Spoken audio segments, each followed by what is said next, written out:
On this week's episode of the Crushing Debt Podcast, the perfect personal financial education class. Welcome to the Crushing Debt Podcast with your host, Florida attorney Sean Yesner, where our goal is to help you get rid of the financial bullies in your life.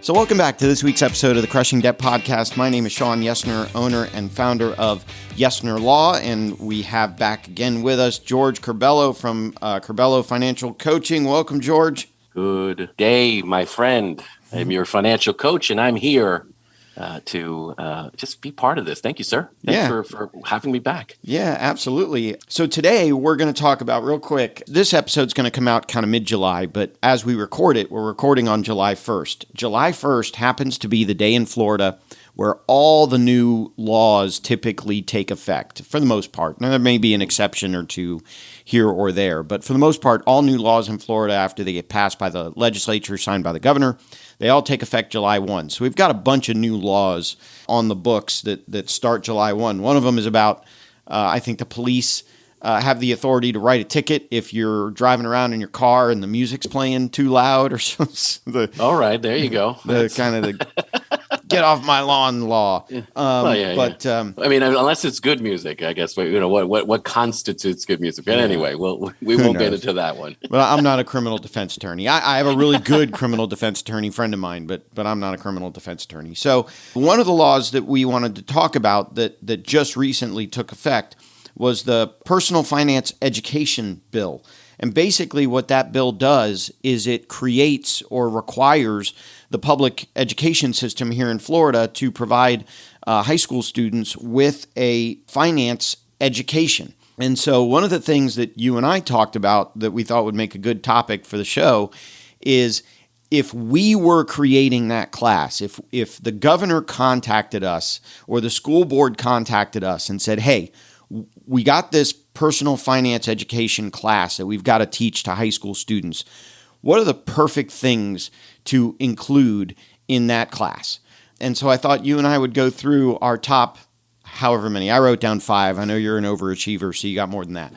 But we'll go through our top 5. Now, before we get there real quick, I do want to talk about our 2 sponsors. Speaking of finance, our first sponsor is Sam Cohen. He owns Attorneys First Insurance. They write errors and omissions or malpractice insurance for attorneys and title companies all over the country. Most of their focus is here in Florida. They've got some desire to talk to attorneys in Texas, but all over the country, really. So if you own a title company or a law firm, if you're just starting up a title company or a law firm, contact Sam. It's attorneysfirst.com.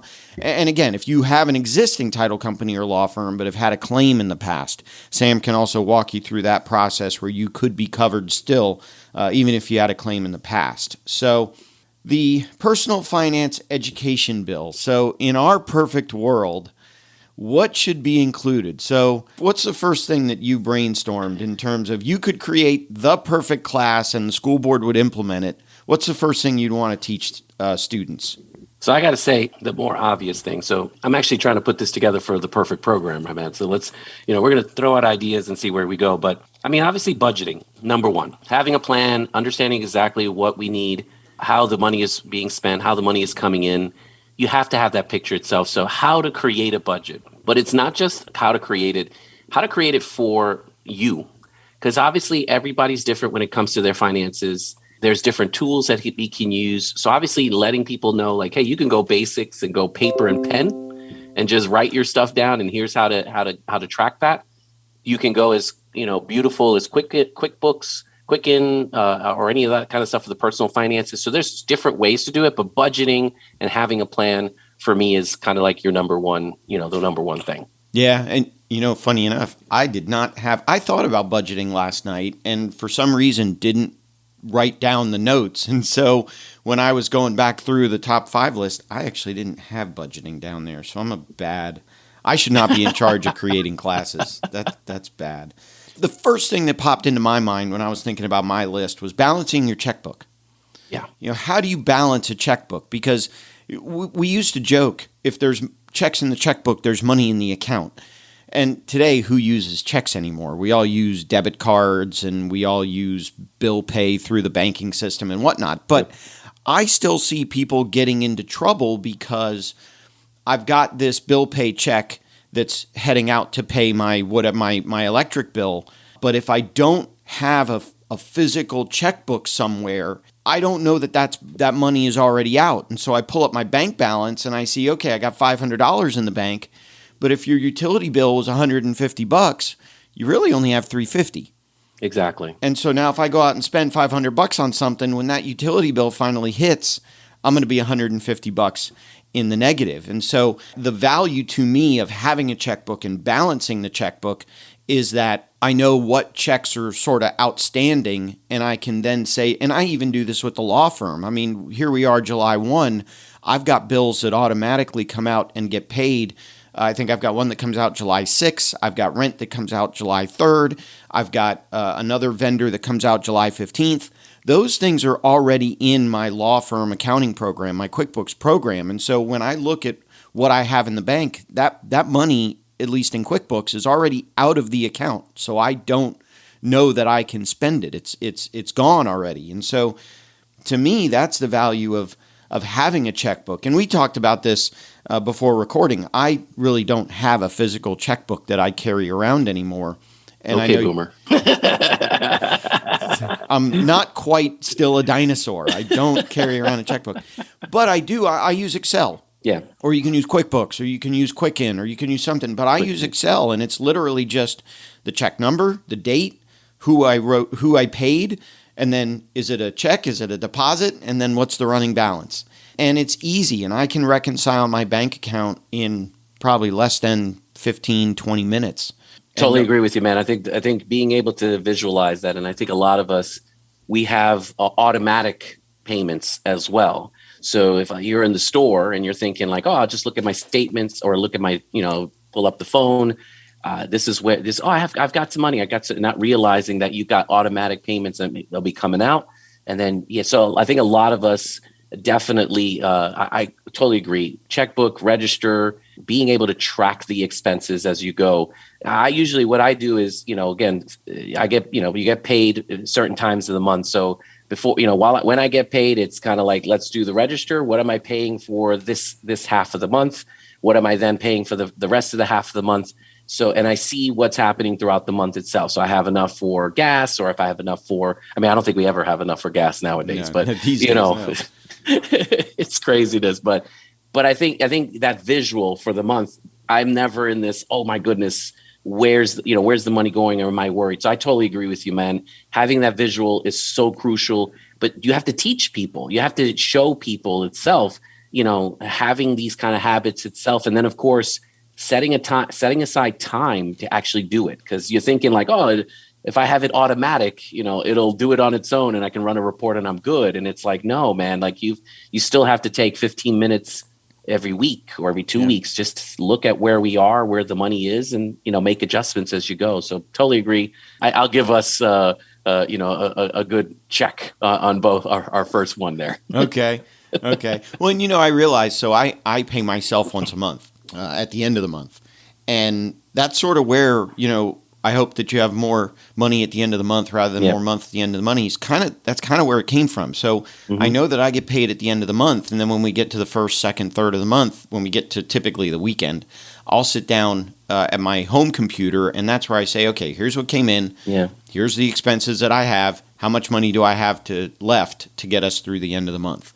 And that's a little bit where that saying kind of came from, was doing that budgeting. So nice. Well, there you go. Another history lesson. There you go. With, Sean Yesner. So what's your number two?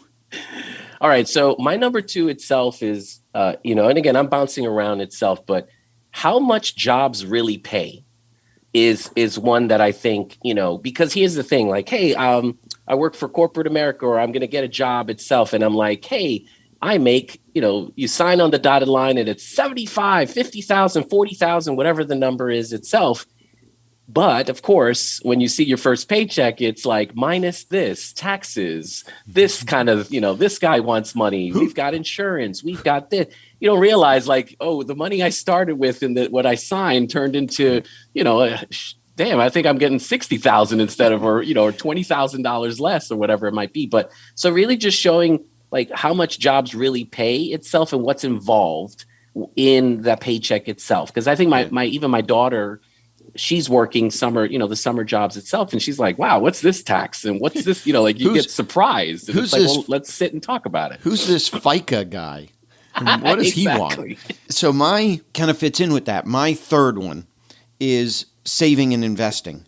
And what caused me to think about that is when I do pay myself at the end of the month, I automatically have, so I set up my law firm payroll system where I have my salary, I have all the taxes and all that stuff withheld, but then I have a small amount that goes to a savings account every month, and I have a small amount that goes to my retirement every month.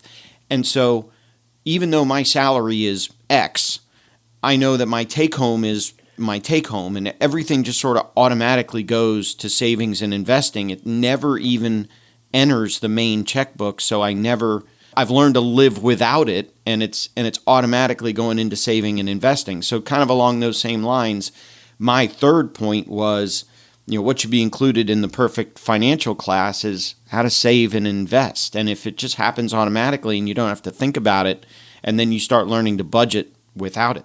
Makes total sense. And I think you already provided a nice tip for most folks who are wanting to start that process. If you automate it, it's kind of like you set it and forget it. It's not money that you have to set aside and, let me transfer this. If you're automatically setting those numbers and that amount as small or as big as you want, you start to learn to live without that. It's like automatically that amount for that savings or investing is already taken out. Yeah. And you start to live on what else you're again, the rest of the paycheck itself that comes home. So definitely, I like the idea. Love the tip as well. It's one of those kind of things. How do you start? The other thing that I would reference to is obviously it's very different if you're working for someone and you're the business owner. There's a difference in how you pay yourself, how the job pays, because you might have to pay, for taxes for the business. There's certain expenses that you probably have to also account for that if I was just working for someone would not necessarily have to account for as well. So again, just, for our future entrepreneurs, certain things that they have to think about when it comes to, hey, owning a business, but you got marketing and you got this and you got all the other things that. Yeah. So I get your point and I agree with you, but to a small extent, I kind of disagree with you because. Okay. So yeah, I do budgeting for the law firm as well. I do it for the law firm and I do it for myself. But in terms of what I'm trying to think of, when I pay myself, I think of it as the employee, not as the employer. Correct. So, for example, when I first started sending money to invest, it was a very small amount, $25, $50 a paycheck. It was very, very, very small. Every time I gave myself a raise as the employer, I then would throw the employee hat on and say, okay, I got a raise of whatever, $200 a paycheck. Mm-hmm. So that means that I've got an extra, and I'm making up the numbers. I don't know what the calculations are, but I got an extra $200 a month raise, but that's going to cost me an extra $10 a month withholding. So now that's a net $190 increase per month. But then I'm going to take another $30 and send it to savings and another $30 and send it to the investing. So that's another $60 out. So even though I got a raise of $200, it netted me an extra $130 a month, which is still better. But then I also automatically took out those pieces. So in other words, I'm not saying, I got a raise of $200 a month. Now I can spend an extra $200 a month. I forced myself to spend less than what I was getting in a raise. And so I did have to switch back and forth between the employee and the employer hat in order to figure all that stuff out. Excellent. And here's the thing. I totally, you have to have the separation, but in a, most people who are starting off their business, that's one thing that they, there's that commingling. There's this whole, everything is one kind of account, and they don't realize you have to have the two hats. You have to have that separation in order to, again, not get in trouble with, with the tax laws. Exactly. There's a few things you got to be careful about. Exactly. You don't want the government on your butt. So my second one here was how to use a credit card.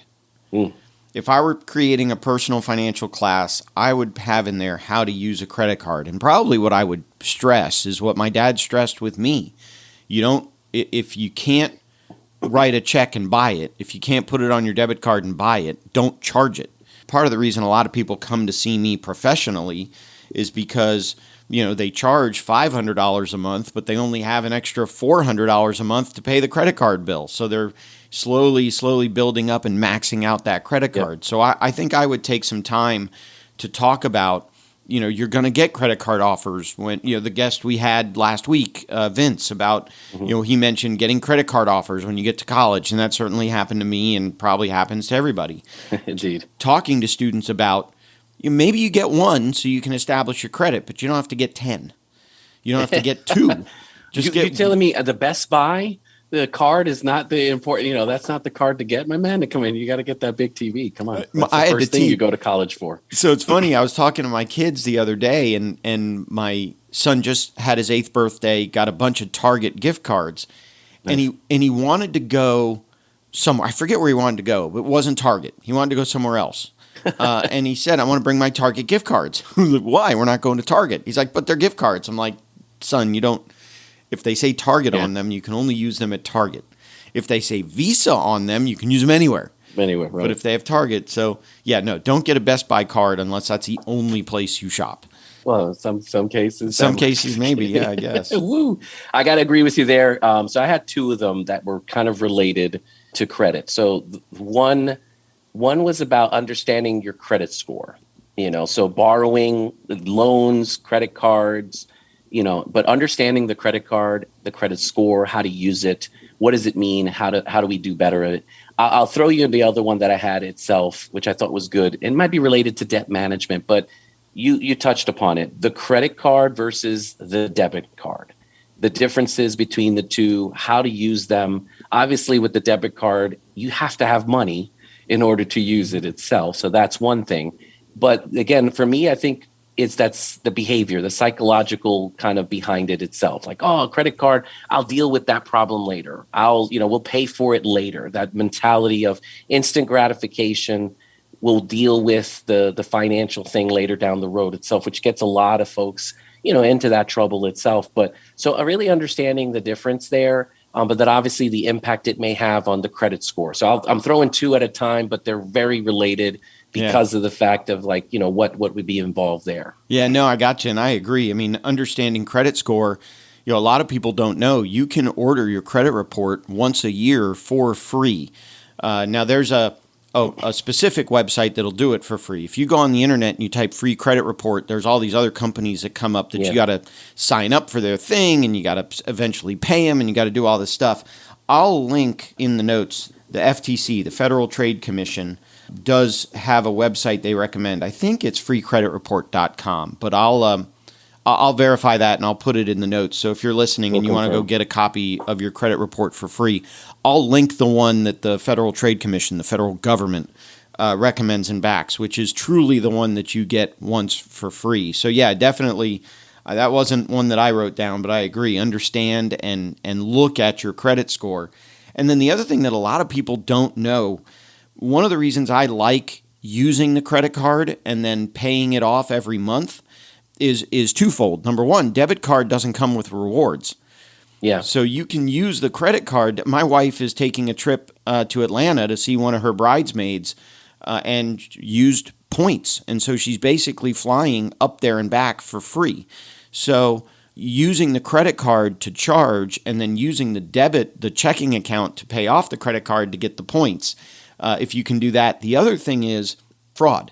So if something happens where someone steals your number and they get they charge a fraudulent transaction, it's a lot easier to unwind if it's a credit card than if it's a debit card. If someone hits your debit card and empties your account, you may eventually get that money back, but it could be 30, 60, 90 days. If someone hits your credit card, you can immediately put a fraud alert on there, and it's a much easier process to get your money back. So that's why if you can pay the credit card every month, I like using credit cards for those two reasons. I got to say, though, the one thing I've read upon and experienced as well, the debit card with fraud itself is getting easier. The banks, they're having processes now that allows it to kind of like, hey, we're going to give you the money back while we do the investigation.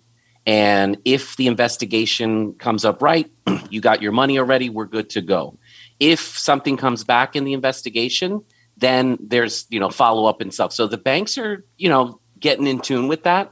Yeah, they're getting better at it, but it's still, I think it's a lot easier when it's a credit card versus a debit card. But I agree with you that the debit cards are getting better itself, I think. But I still agree with you with the credit card, with fraud statements and stuff. But definitely the banks are starting to feel like, hey, look, let's not put this on the consumer, and let's while we do our investigation, at least have the money. Because trust me, if the investigation comes up, it was something that they take their money pretty quick back. So I don't think there'll be any issues there. So the fourth one that I had here, we already talked about the third one, saving and investing. The fourth one that I had here was a positive mindset, which I think you kind of have been touching on this whole conversation. But to have that positive mindset about money versus, like I've made the example in other shows about money is the root of all evil, getting rid of all of that kind of garbage and talking about money kind of does make the world go round in terms of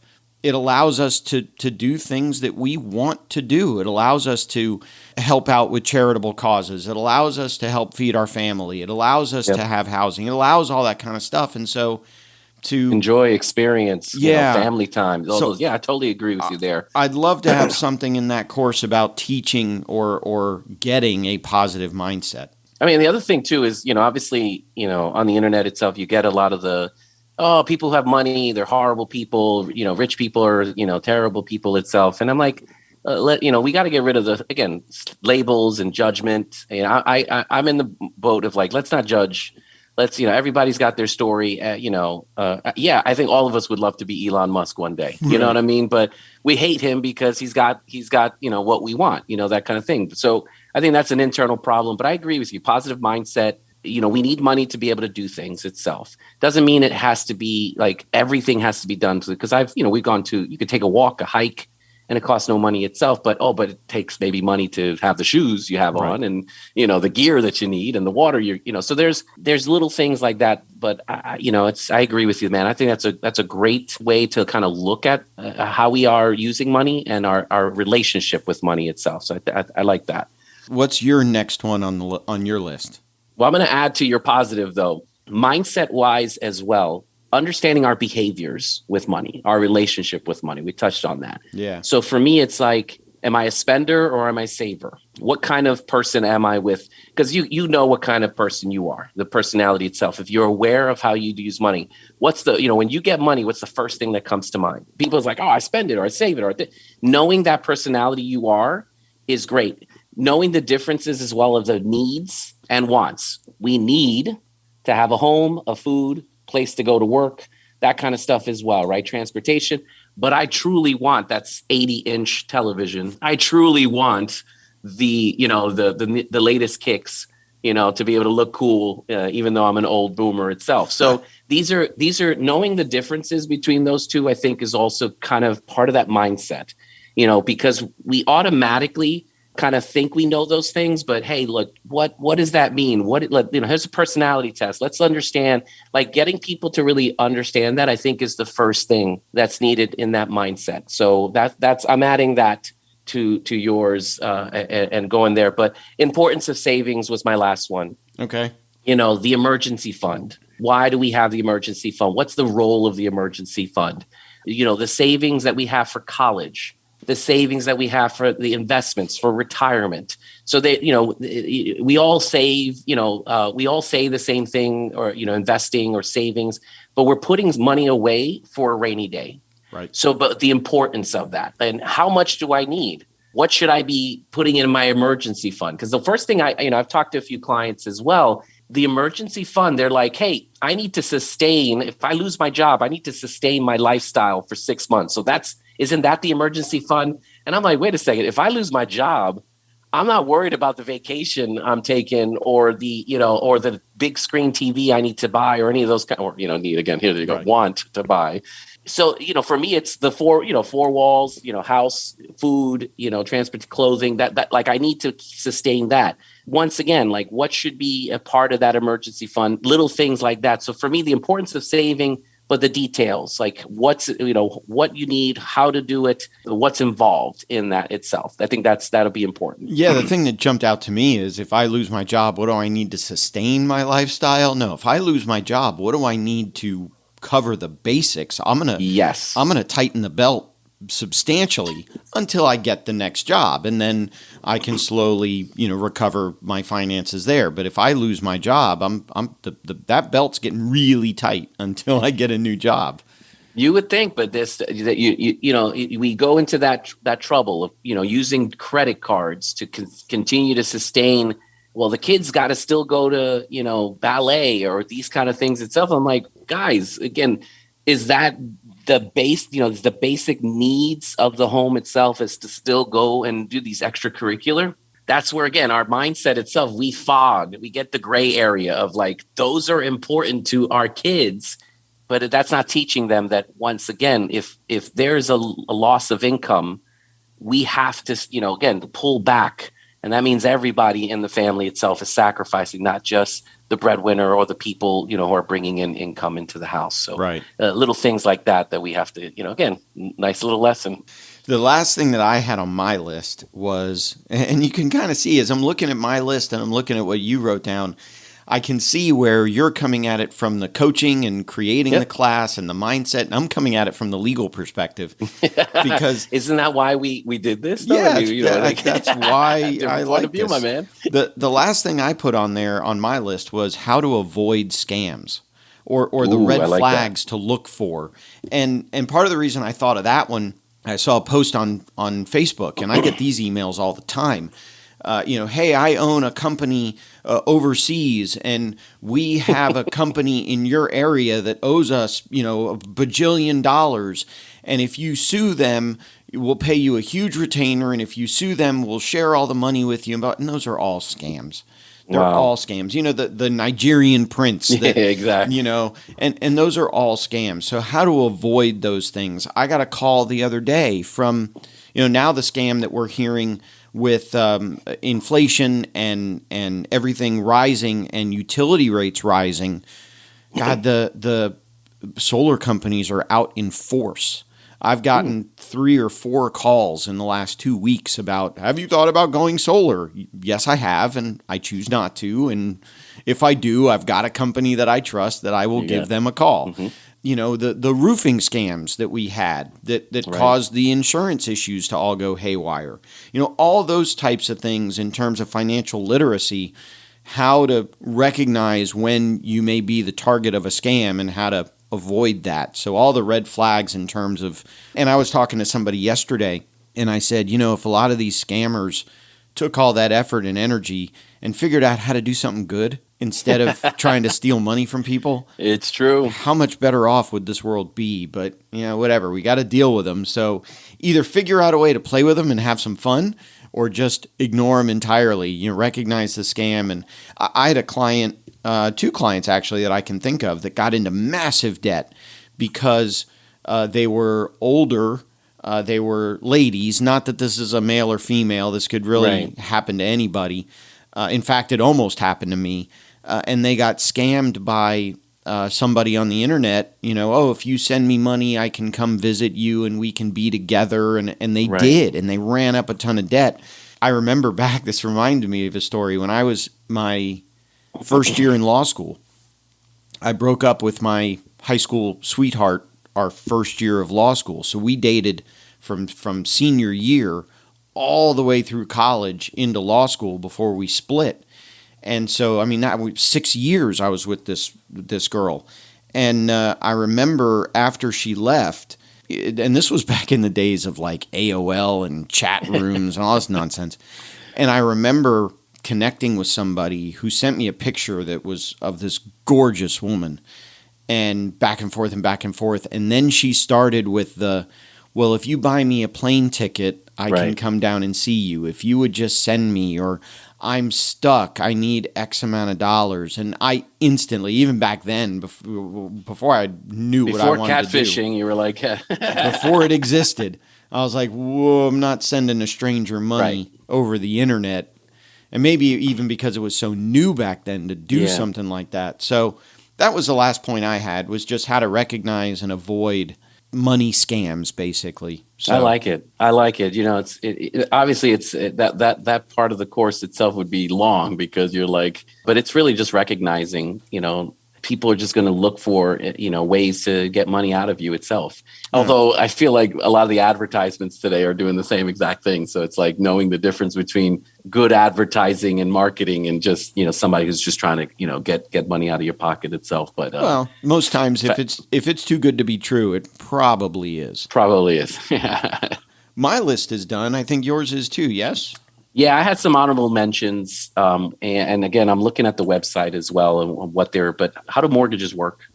You know, obviously it kind of falls into loans and the borrowing itself. But, you know, even, you know, first time, you know, how homeowners or buyers itself are, you know, how they don't know the process, you know, getting a down payment, things like that. So knowing that interest rates tied to, so again, it's another credit score kind of thing, but interest rates, what is that? How is it calculated? We didn't touch upon it itself, and the insurance, protecting the wealth. That's a good one. Yeah. You know, you talk about life insurance, disability insurance, knowing the differences, when to buy it, why it's important to have it. Because, you know, you talk to a lot of folks itself and, you know, especially parents, you know, the importance of life insurance. I know we're going to live forever. I totally get that. But what if we don't, you know, and having something in place that helps protect your family itself if you're not there. I mean, it's just little things like that I thought were important. Well, hey, as long as people keep listening to podcasts, you and I are going to live forever. I like it. Keep it going, guys. Banking services, which is a boring topic, but, you know, how do the banks work? Federal unions, credit unions, you know, FDIC, you know, it's as much as that stuff is boring, I feel like it's still important to be able to know how money flows in this country. Right. What in school isn't boring? Good point. Hey, I like my calculus class itself, so I don't care what you guys have to say about that. You know, organic chemistry and calculus were my favorite classes in college. So math it was math and music for me, but I was a band nerd, so math and music for me. Nice indeed itself. But yeah, I got to say, one of our previous guests itself, medical debt. You know, part of that I think it's important as well because the way our system in the country is run. Once again, you know, I loved how there were some examples in our past interview too. Was really more about, you know, how the medical system works and how that works with finances as well. So those were my honorable mentions in regards to that. And gosh, I don't know if you have any others. No, you're an overachiever. I didn't have any others. Wow. So, you know, I guess that'll sort of wrap it up for this episode. So, Governor DeSantis, if you're listening, or whoever it is, we just created your program. Yeah, brother. we did it. We're done. We created the curriculum for you, or if it's not Governor DeSantis, whoever's in charge of creating this curriculum for the school system, we did it. We're done. We've done your job for you. We will gladly give this course to you for free. Oh, no. Wait. With the government. What are you talking about? I'm sorry. No. We'll give you a trial run. We'll give you a trial run, and then it's a per student price. But no, there it is. The perfect personal financial education class in 30 minutes or less. What else you got going on, George? Just continuing to help my clients in their debt journeys itself. Inflation and gas prices seem to be the hot topics out there. So it's really just trying to calm people's nerves.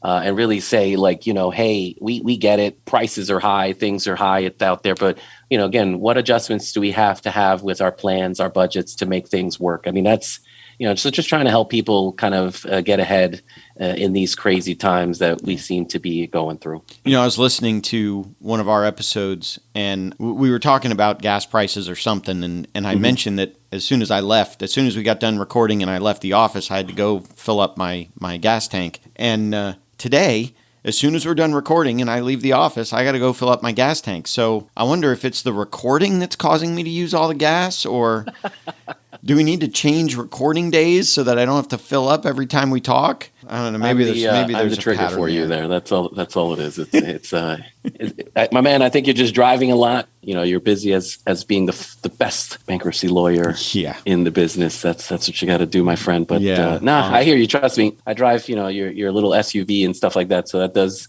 suck up a little bit of that extra gas. I got soccer starting up soon. Flag football starting up soon. I need the space for all this garbage. So I do, before we end really quick, I do want to mention our second sponsor, which is Mark Purvis. He's the editor of the show.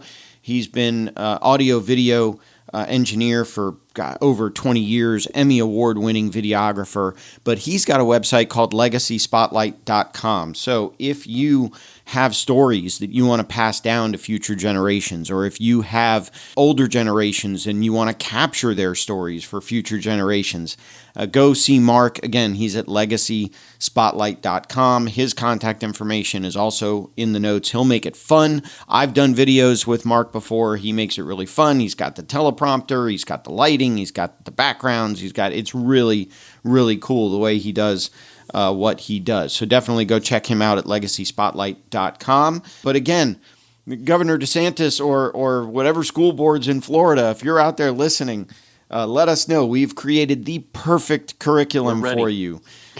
The top things that should be taught in this personal finance education class that the Florida legislature has said that we need to now have for our high school students. We've created it. We've developed it. We've done your job for you. It's done. And if you put this course in place, your students will definitely have more money at the end of the month rather than more month at the end of the money.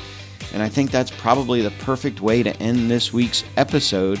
And so thank you again, George, and we'll see you in next week's episode of the Crushing Debt podcast. If you have questions that you think would make a great topic for a future episode, please email Sean or connect with us on social media. Sean Yesner and Yesner Law, PL, are Florida licensed attorneys. The information contained in this week's episode is not a substitute for legal advice. Your situation may differ, especially if you are located somewhere other than the state of Florida. If you have questions, please contact our office or contact a local attorney. Thank you for listening to this week's episode of the Crushing Debt Podcast.